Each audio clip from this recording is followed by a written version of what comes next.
Good morning everyone. सबसे पहले तो मैं आपको ये सूचना देना चाहूँगा कि हमारे स्कूल ने एग्ज़ाम लेने का फ़ैसला किया है, क्योंकि कंटिन्यू जो है इस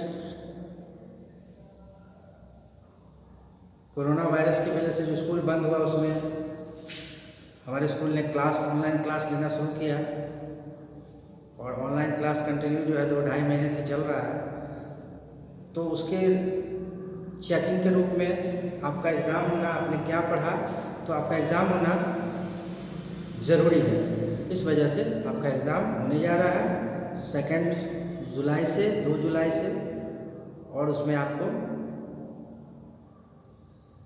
वीडियो व्हाट्सएप के माध्यम से आपका एग्ज़ाम लिया जाएगा। तो सबसे पहले तो जो स्टूडेंट्स जो हमारी क्लास को रेगुलर अटेंड करते हैं या जो नहीं करते हैं, उनको भी जो अटेंड करते हैं वो बताएंगे कि एग्ज़ाम होने वाला है। और दूसरी बात कि जिनका व्हाट्सएप नंबर अविनाश सर के पास नहीं है, वो अपना व्हाट्सएप नंबर शेयर करेंगे अविनाश सर से, ताकि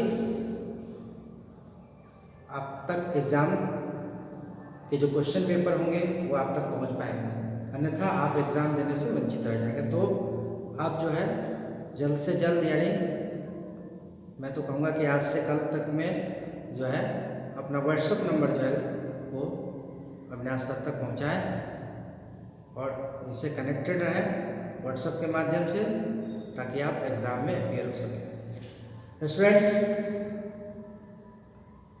और साथ ही साथ आपको अरेंज करना है आंसर शीट जो आपको स्कूल से मिलता था। चूँकि आपका एग्ज़ाम घर पे होगा तो स्कूल से आपको इस बार नहीं मिल पाएगा, तो आपको खुद से अरेंज करना है। और वो आंसर शीट कैसा होगा आपका जो आंसर शीट होगा वो जो कॉपी होती है, जिस्ता वाली जो कागज़ होती है लंबे साइज़ की, वो आपको लेनी पड़ेगी। तो वो आप अरेंज करेंगे, मार्केट से लेंगे, और एटलीस्ट जो है 10 पेज, मैक्सिमम 10 पेज, एटलीस्ट नहीं मैक्सिमम 10 पेज की आपको जरूरत पड़ेगी, है ना। वो बड़ा वाला साइज होता है तो 10 पेज में आपका सारा एग्ज़ाम हो जाएगा। तो आप उस कागज़ को परचेज करेंगे, उस पेपर को, एक जिस्ता ही ले लें तो बेहतर है, वो आगे भी काम दे सकता है।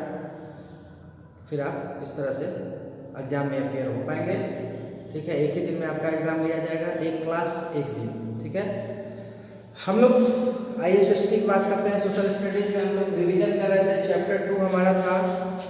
चैप्टर 2 में हम लोगों ने बहुत सारी बातें की, बहुत सारे फैक्ट्स को रिवाइज करवाया गया, ठीक है। जिसमें आपका लैटिट्यूड्स, लॉन्गिट्यूड्स, लैटिट्यूड्स क्या है, लॉन्गिट्यूड्स क्या है, ठीक है। इमेजनरी लाइंस हैं, आपको बताया गया कि इमेजनरी लाइंस हैं, 2 तरह के लाइंस होते हैं, है ना।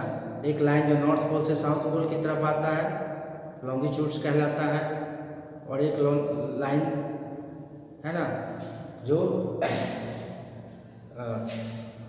Type of line, not one line, many lines are drawn on the globe. कई सारे लाइन हैं जो लाइंस नॉर्थ पोल से साउथ पोल की तरफ आते हैं, उनको लाइंस ऑफ लॉन्गिट्यूड कहा जाता है, और जो वेस्ट टू ईस्ट जाते हैं उनको लैटिट्यूड्स कहा जाता है। जिसमें इक्वेटर जो है 0 डिग्री होता है, और लार्जेस्ट पैरेलल, आप लैटिट्यूड्स को पैरेलल भी कहा जाता है, और लॉन्गिट्यूड्स को मेरिडियंस भी कहा जाता है, ठीक है।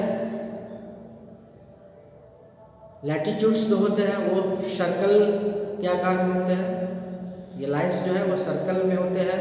लैटिट्यूड्स और लॉन्गिट्यूड जो होते हैं वो सेमी सर्कल में होते हैं, ठीक है। जो हॉरिजॉन्टल लाइन होते हैं वो लॉन्गिट्यूड्स होते हैं, हॉरिजॉन्टल यानी नॉर्थ पोल से साउथ पोल, और जो vertical line west to east वो लैटिट्यूड्स कहलाते हैं, ठीक है। ये क्लियर है आपका लैटिट्यूड, लॉन्गिट्यूड। लॉन्गिट्यूड्स को मेरिडियंस भी कहा जाता है। मेरिडियंस का मतलब होता है मिड डे, यानी दोपहर, नून, ठीक है।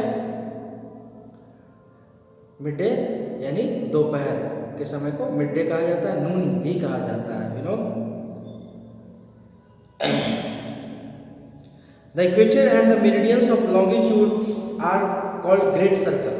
Equator or meridians of longitudes are called great circle because they divide the earth into two equal halves.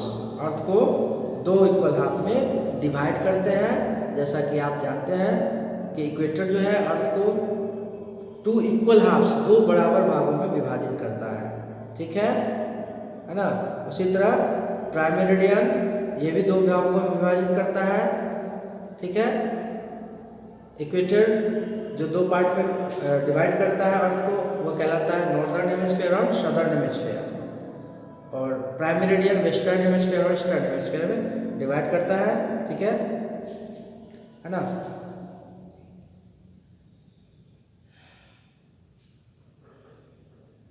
Important latitudes, कुछ इम्पोर्टेंट जो लैटिट्यूड्स है जिसमें आपका नॉर्थ पोल 90 डिग्री, साउथ पोल, ठीक है, tropic of Cancer 23.5 degree, N stands for north, S stands for south, and W for west, and E for east. ठीक है। तो 23.5 डिग्री नॉर्थ जो हो गया वो आपका tropic of Cancer, 23.5 degree south tropic of Capricorn, 66.5 degree north Arctic circle, 66.5 degree south Antarctic circle कहलाता है। दोनों पोल्स जो है वो 90 डिग्री होते हैं, नॉर्थ और साउथ पोल्स। आपका इक्वेटर 0 डिग्री होता है जो लार्जेस्ट पैरेलल भी कहलाता है। राइट। ठीक है। And equator is the only latitude which is a great circle. ठीक है। बाकी के लैटिट्यूड्स जो होते हैं वो स्मॉल सर्कल होते हैं। सबसे बड़ा सर्कल क्या होता है? इक्वेटर, और बाकी के जो है the rest of latitudes are small circles. Okay. And longitudes are semi circles. ठीक है।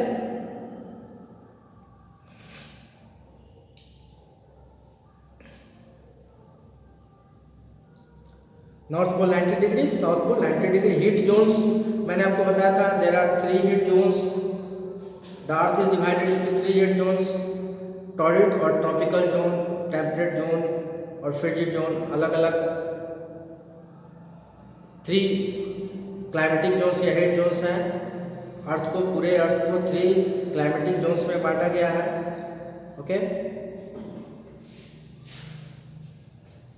3 क्लाइमेटिक जोन्स में बांटा गया अर्थ को। ट्रॉपिकल जोन या टॉरिड जोन, इक्वेटर और उसके आसपास का जो नज़दीक है, इक्वेटर के नज़दीक का एरिया, उसको टॉरिड जोन में रखा गया। ठीक है। उसके बाद में आपका है टेम्परेट जोन।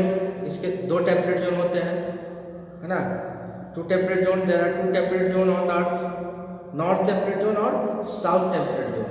यह रीजन नॉर्थ टेम्परेट जोन जो ट्रॉपिक ऑफ कैंसर और आर्कटिक सर्कल के बीच का जो जोन है, जो रीजन है, वो north temperate zone.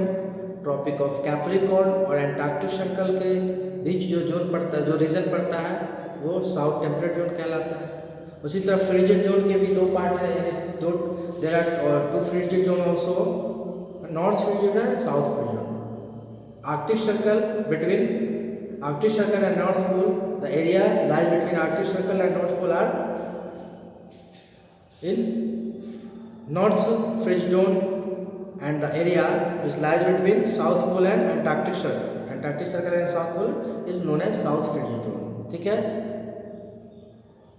Temperate zone का क्लाइमेट माइल्ड होता है, मॉडरेट होता है, neither too hot nor too cold. Frigid zone extremely cold and torrid zone hottest zone. ठीक है। Clear. Longitudes help us to calculate time. हमें टाइम को calculate करने में मदद करता है। अगर हम लॉन्गिट्यूड्स हमें पता है उस एरिया का, उस जगह का, उस प्लेस का, तो हम आसानी से उसका टाइम कैलकुलेट कर सकते हैं। ठीक है। ठीक है। अर्थ rotates on its axis and completed rotation in 24 hours, 360 degree घूमने में अर्थ को 24 आवर्स लगते हैं। मैंने पहले ही बताया, फिर से बता रहा हूँ। ठीक है। ये कंप्लीट पूरा कितने हो जाता है? ये 360 डिग्री को पार कर जाता है 24 आवर्स, है ना। पूरा एक कंप्लीट रोटेशन, है ना, वो 24 घंटे में पूरा करता है। एक बार जो है वह 24 घंटे में पूरा एक रोटेशन कंप्लीट करता है अर्थ, ठीक है। तो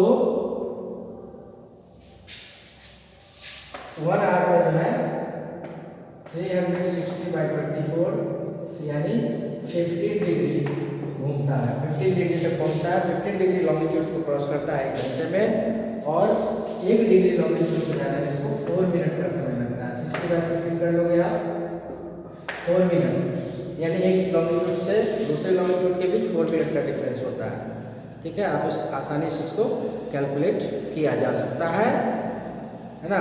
if you know longitude of the place you can find out the time, the difference of time of the places, ठीक है।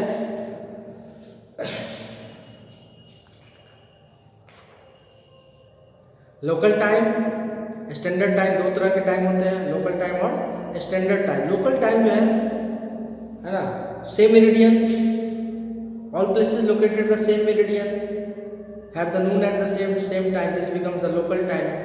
And local time creates a lot of confusion, है ना, because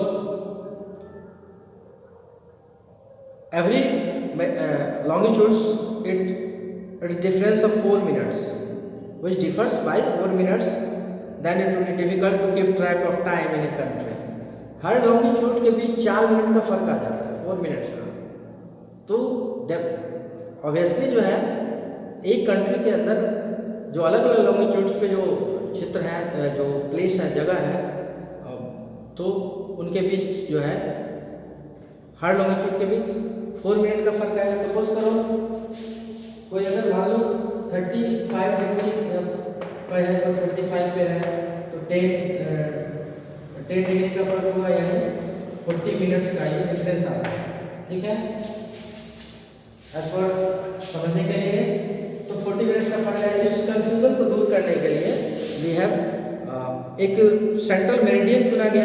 every country choose a central meridian which local time is accepted across the entire country. पूरे देश के द्वारा, पूरी country के द्वारा उसको एक्सेप्ट किया जाता है। उस टाइम को वह स्टैंडर्ड टाइम कहलाता है, और वह है ना, वह टाइम स्टैंडर्ड टाइम कहलाता है। जैसे इंडियन टाइम हो गया तो Indian standard time highest, Indian standard time highest, ठीक है, इंडियन स्टैंडर्ड टाइम। ये पूरे देश का टाइम एक होता है, ठीक है। ये बहुत ही इंपॉर्टेंट फैक्ट है। अदरवाइज एक जगह से सपोज पटना और रांची के टाइम के बीच जो है वो डिफरेंस आ जाएगा, या कोई भी दूसरे एक सिटी से दूसरे सिटी के बीच जो अलग अलग लॉन्गिट्यूड्स पे सिचुएटेड है तो टाइम डिफरेंस आता है। इसके लिए बनाया गया स्टैंडर्ड टाइम, और भारत का टाइम को हम लोग भारत के स्टैंडर्ड इंडिया के स्टैंडर्ड टाइम को इंडियन स्टैंडर्ड टाइम कहते हैं, ठीक है।